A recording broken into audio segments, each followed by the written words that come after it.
আসসালামু আলাইকুম, সকলকে আমন্ত্রণ আনন্দ টিভি সংবাদে। ধর্ষণ যেন সমাজের ব্যাধিতে পরিণত হয়েছে। একের পর এক ধর্ষণের ঘটনায় সুশীল সমাজ ফুঁসে উঠেছে, টনক নড়েছে সরকারের।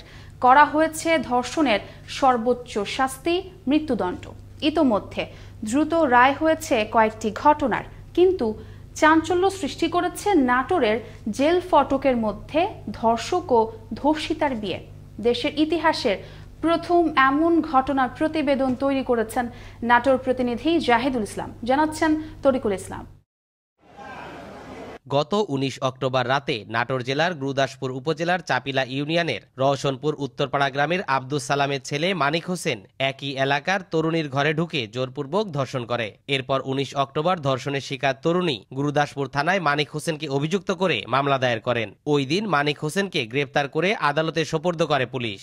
গত বৃহস্পতিবার মামলা শুনানির দিনে আসামি পক্ষের আইনজীবী অ্যাডভোকেট মঞ্জুরুল ইসলাম ধর্ষক মানিক হোসেনের জামিন আবেদন করেন। পাশাপাশি উভয় পরিবার বিয়ে দেওয়ার সম্মতি প্রকাশ করেছে জানিয়ে আদালতকে অবহিত করেন। পরে নাটোর জেলা ও দায়রা জজ আদালতের বিচারক আব্দুর রহমান ভিকটিমের সাথে অভিযুক্তের বিয়ে সম্পন্ন হওয়ার পর মানিক হোসেনের জামিন মঞ্জুর করেন। ১৯ অক্টোবর বাদী শম্পা খাতুন আসামি মানিক হোসেনের বিরুদ্ধে একটি নারী শিশু নির্যাতন দমন আইনের ৯-১ ধারা অর্থাৎ ধর্ষণের একটা মামলা করেন। সেই মামলায় বাদীর গার্জিয়ান অভিভাবক এবং আসামির গার্জিয়ান অভিভাবকরা সবাই মিলে সিদ্ধান্ত নেয় যে বাদীর সাথে এই আসামির বিয়ে দিয়ে দেওয়া হবে। পরবর্তীতে আজকে এই কোর্ট চত্বরে এই আসামি এবং বাদীর মধ্যেকার বিয়ে দেওয়ার পরে মাননীয় আদালত এই মামলায় আসামিকে জামিন দিয়েছে। এ নিয়ে আদালত পাড়ায় বেশ চাঞ্চল্যের সৃষ্টি হয়েছে। এ সময় আদালতে বাদী এবং আসামি পক্ষের আত্মীয় স্বজনরা উপস্থিত ছিলেন। আদালতের এমন সিদ্ধান্তে সন্তোষ প্রকাশ করেছে ধর্ষিতা ও তার বাবা। সে আমাকে স্বীকার করছিল, ধর্ষণ মামলার জন্য কেস করছিলাম, সে এখন স্বীকার করছে আমাদের বিয়ে হয়ে গেছে। এই মনে করেন যে ছেলে এখন দুই পক্ষের থেকে নিরপেক্ষ হয়, মনে করো বিয়ে তাদের হয়ে গেল। ধর্ষণ একটি ঘৃণ্য কাজ। সমাজ থেকে ধর্ষণের মতো ঘটনা বিদায় নিবে, নারীর প্রতি সম্মান বাড়বে, এমনটাই প্রত্যাশা দেশবাসীর। তরিকুল ইসলাম, আনন্দ টিভি, ন্যাশনাল ডেস্ক। বঙ্গোপসাগরে সৃষ্ট ঘূর্ণিঝড় নিভার ভারতের দক্ষিণ অংশে অগ্রসর হচ্ছে। এই ঝড়ের কোনো প্রভাব বাংলাদেশে পড়বে না বলে জানিয়েছে আবহাওয়া অধিদপ্তর। দেশের উপকূলের প্রায় ২০০০ কিলোমিটার দূর দিয়ে এই ঘূর্ণিঝড় অতিক্রম করে চলে যাবে। এটি আরও শক্তি সঞ্চয় করে এগিয়ে যাচ্ছে ভারতের তামিলনাড়ু উপকূলের দিকে। বুধবার সন্ধ্যা নাগাদ ভারতের তামিলনাড়ুর মমল্লাপুরম এবং পুদুচেরির কারাইকলের মাঝামাঝি আছড়ে পড়তে পারে ঘূর্ণিঝড়টি। তবে চট্টগ্রাম, কক্সবাজার, মোংলা এবং পায়রা সমুদ্র বন্দরকে আবহাওয়া অধিদপ্তরের পরবর্তী নির্দেশনা সাবধানতার সাথে পর্যবেক্ষণ করতে বলা হয়েছে। আবারও দেশের খবর। ধান চাল ক্রয় কমিটিতে কৃষক লীগের প্রতিনিধি সম্পৃক্ত করায় বাগেরহাটের কচুয়ায় প্রধানমন্ত্রীকে কৃতজ্ঞতা জানিয়ে র্যালি করেছে দলটি। মঙ্গলবার বিকেলে কচুয়া উপজেলা কৃষক লীগের উদ্যোগে র্যালিটি দলীয় কার্যালয়ের সামনে থেকে বের হয়ে সদরের বিভিন্ন সড়ক প্রদক্ষিণ করে। পরে উপজেলা পরিষদের সামনে জাতির জনকের প্রতিকৃতিতে পুষ্পমাল্য অর্পণ করে নেতাকর্মীরা। দেখছেন আনন্দ টিভি সংবাদ, সঙ্গে আছি ছোঁয়া খন্দকার। স্বপ্ন ছিল পড়ালেখা শেষ করে চাকুরি করবেন। পড়ালেখা শেষ হলো, তবে সমাজের প্রতিবন্ধকতায় বিয়ে করে সংসারে মনোযোগী হতে হয় তাকে। কিন্তু মনের অদম্য ইচ্ছা বেঁধে রাখতে পারেনি সেই প্রতিবন্ধকতা। তাই সবকিছু পেছনে ফেলে নিজের হাতে খাবার হোম ডেলিভারি করে একটু একটু করে স্বাবলম্বী হয়ে উঠতে শুরু করেছেন তিনি।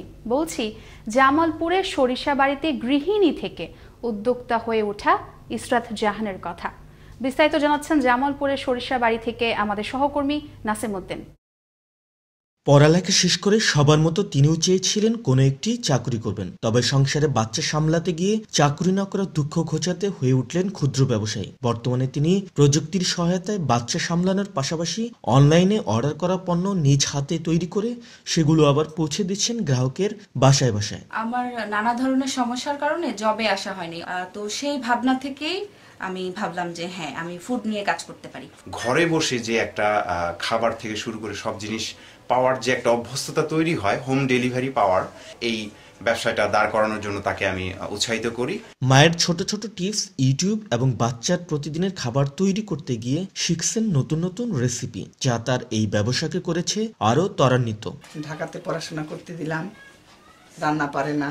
তারপরে একসময় আমি অফিসে থাকি, ফোন দেয় জামু ছোট মাছ কীভাবে রান্না করব, আমি বলে দিই, ওভাবে রান্না করে। এইভাবেই আসলে ওর রান্না শেখা আমার কাছ থেকে। আমার রান্না প্রথম শেখা হচ্ছে ফোনে।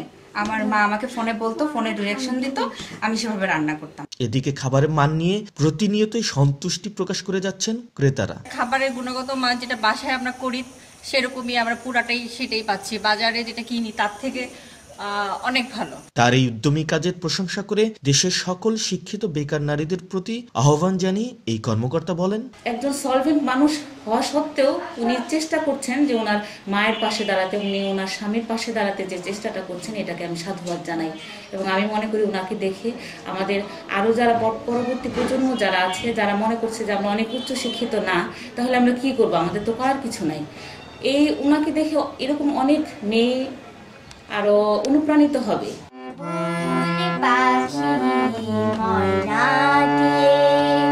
সকল প্রতিবন্ধকতা কাটিয়ে ইশরাত জাহান হয়ে উঠবেন এই বাংলার একজন সফল নারী উদ্যোক্তা এবং নারী জাগরণের উজ্জ্বল দৃষ্টান্ত স্থাপন করবেন এই উপজেলাতেই। নাসিমউদ্দিন, আনন্দ টিভি, সরিষাবাড়ি। হবিগঞ্জে আমন ধানের বাম্পার ফলন হয়েছে। গত বছরের চেয়ে এবারে 102 হেক্টর জমিতে লক্ষ্যমাত্রার চেয়ে অতিরিক্ত চাষাবাদ হয়েছে। প্রাপ্তির আনন্দ নিয়ে কৃষকরা ঘরে ধান উঠাতে ব্যস্ত। জেলা কৃষি বিভাগের দেয়া তথ্য মতে 2019 সালে জেলায় 79,115 হেক্টর ও 2020 সালে 79,150 হেক্টর জমিতে আমন চাষাবাদ হয়। কৃষি বিভাগ জানিয়েছে, প্রতি বছর ক্রমান্বয়ে হবিগঞ্জে চাষ বাড়ছে, সেই সাথে খাদ্য উৎপাদনের পরিমাণও বাড়ছে। কমলা রঙের বিশ্বে নারী বাধার পথ দেবেই পারি, এ প্রতিপাদ্যকে সামনে রেখে আন্তর্জাতিক নারী নির্যাতন প্রতিরোধ দিবস উপলক্ষে ঝিনাইদহে মানববন্ধন কর্মসূচি পালিত হয়েছে। বুধবার সকালে শহরের পোস্ট অফিস মোড়ে এ কর্মসূচির আয়োজন করে বিভিন্ন সরকারি ও বেসরকারি উন্নয়ন সংস্থা। এতে ব্যানার, ফেস্টুন নিয়ে সরকারি দপ্তরের কর্মকর্তা, এনজিও প্রতিনিধি, মানবাধিকার কর্মীসহ নানা শ্রেণী পেশার মানুষ অংশ নেয়। নোয়াখালীতে বাংলাদেশ মিউনিসিপ্যাল ডেভেলপমেন্ট ফান্ড ও নোয়াখালী পৌরসভার অর্থায়নে নোয়াখালী পৌর বাস টার্মিনাল, সুপারমার্কেট ও কিচেন মার্কেট সহ 3টি প্রকল্প অনলাইন ভার্চুয়ালের মাধ্যমে উদ্বোধন করেন স্থানীয় সরকার ও পল্লী উন্নয়ন সমবায় মন্ত্রণালয়ের মন্ত্রী তাজুল ইসলাম।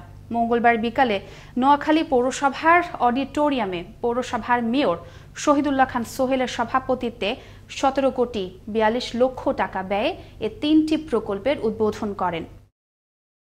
সিরাজগঞ্জের কামারখন্দে অভিযান চালিয়ে একটি বিদেশি পিস্তল, 2 রাউন্ড গুলিসহ কোরবান আলী নামের এক আসামিকে গ্রেফতার করেছে জেলা গোয়েন্দা পুলিশ। সিরাজগঞ্জ গোয়েন্দা পুলিশের উপপরিদর্শক নাজমুল হক রতন জানান, চুরি, ডাকাতি ও অস্ত্রসহ 18টি বিচারাধীন মামলার আসামি কোরবান আলী মঙ্গলবার রাতে কামারখন্দ উপজেলার ঝাউল ওভারব্রিজ এলাকা থেকে তাকে গ্রেফতার করা হয়। এই ছিল এখনকার মতো। আনন্দ টিভির সংবাদ দেখুন প্রতিদিন বিকেল 5টা 30 মিনিট এবং রাত 9টা 30 মিনিটে। করোনা থেকে আপনি এবং আপনার পরিবারকে সুরক্ষিত রাখতে স্বাস্থ্যবিধি মেনে চলুন। আনন্দ টিভির সঙ্গে থাকার জন্য সকলকে ধন্যবাদ।